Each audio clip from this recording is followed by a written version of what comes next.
In this video, we're going to cover the handoff between the departing and incoming executives during an executive director transition.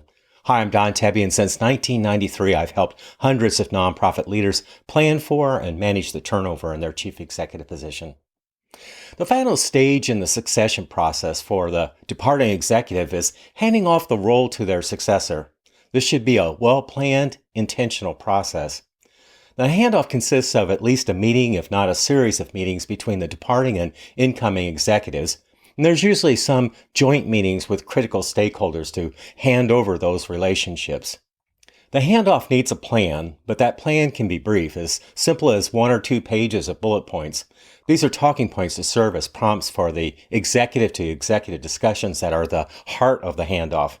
Of course, the handoff assumes that there's going to be some overlap between the departing and incoming executive. But as we'll see later, that overlap time doesn't have to be extensive. The handoff is part of the 3 jobs of the departing executive. Now, unless the departing executive is being fired or there are other extenuating circumstances, the exiting executive has 3 jobs as a leader in transition. Job number 1 is to lead the organization, of course, and lead it through the succession process. Job number 2 is to prepare themselves for life's next chapter, and job number 3 is to prepare the organization to work effectively with a successor. And a key part of that preparation is ensuring that there's a well-planned handoff. Now let's talk about the context of the handoff before we get into the content. Now on the surface, the handoff may appear to be mostly about information transfer, and information transfer is a big part of it, but it's also psychologically and symbolically important. The information transfer piece is a key part of the new executive's onboarding process, and the handoff is a critical step in conveying vital insider information about the organization, its people, its stakeholders, its environment, the work in progress, important dates and milestones on the horizon, and so forth. But it's also psychologically important for both the departing and incoming executives. For the departing executive, the handoff can be a meaningful part of their completion process for this leadership tenure. Preparing and carrying out the handoff plan can be an important step in closing out this chapter of their career. And for the new executive, the handoff can be a significant early milestone in their taking charge process. And symbolically, it's a signal to all around that the role and authority have been transferred. Now let's talk about the handoff, how the handoff fits into the new executive's onboarding, their process of taking charge of the organization and then settling into the role. The first year of the new executive's tenure, particularly the first few months, is all about taking charge, which is a process of learning, building relationships, and making the executive role their own. A planned, intentional onboarding can dramatically speed up that process. The onboarding process should include the following. Number 1, formal and informal announcements of the new executive's appointment. Number 2, a proper introduction of the new executive or the new leader to the organization and its stakeholder communities. Number 3, briefings that help the new executive understand the organization, its people, its culture, its situation, and so forth. And 4th, actions to build familiarity and working relationships between the new executive and the organization's people, particularly the staff and the board, but other important stakeholders as well. Now, the contents of the onboarding and handoff plans can vary depending on what the new executive is bringing to the position. For example, an executive promoted from within the organization is going to have a different set of onboarding needs than someone coming from the outside, from another nonprofit, a different sector, or another community. Now, regardless of the executive status, a well-planned handoff is essential, whether that's a handoff between 2 permanent executives, or between a departing executive and an acting or interim that's going to follow them, or between an acting and interim and a new executive. It's a critical step for ensuring business and leadership continuity. Unfortunately, many boards overlook the onboarding and handoff in their executive hiring process. They mistakenly assume that the succession process is over when the board makes the hiring decision. But for the incoming executive, it's just beginning. A solid onboarding process, including a well-planned handoff, can help the new executive rapidly get up to speed and reduce that learning curve that everyone faces when they're moving into a new position. Handoffs almost always involve some overlap between the departing and incoming executives. That might be a few hours, a few days, or possibly a few weeks, depending on the complexity of the organization.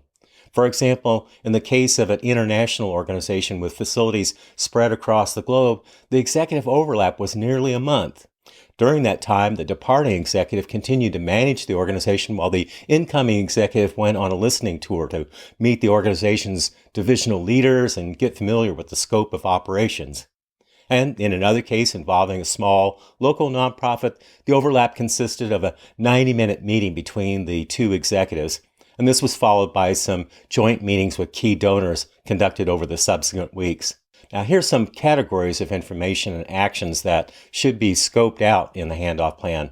History, situation, and outlook. Of course, this is an area where your senior staff can help with those briefings. A calendar walkthrough, highlighting the internal and external events on the horizon, and those that require the executive's time, and those that they just need to be aware of. Office routines and systems. Also handle the financial account signature cards and hand over the keys and the passwords and so forth. And introduction to key stakeholders. Discuss the landscape of stakeholders inside and outside of the organization, and consider holding joint meetings with those top-tier stakeholders to hand off those relationships. Here are some special considerations if the overlap time is going to be extensive. Now, sometimes in large, complex organizations, an extensive overlap time is called for. If the overlap is going to span more than a few days, here's some additional things to consider. Titles. The titles that both the departing executive and the successor will have on day one, and the date of the transfer of the CEO title. Offices. The offices that both of the executives will occupy during the overlap. Who's in charge during the overlap? Who will facilitate senior management and staff meetings during the overlap? And where to direct questions and so forth. This isn't nitpicking. It's important for ensuring clarity about who's in charge during the handoff. You may be wondering, what's the staff's role in the handoff and onboarding process?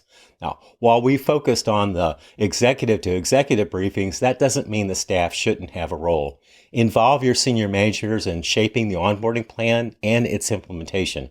Have them develop and deliver briefings that help the new executive understand the organization and get up to speed on its programs and operations.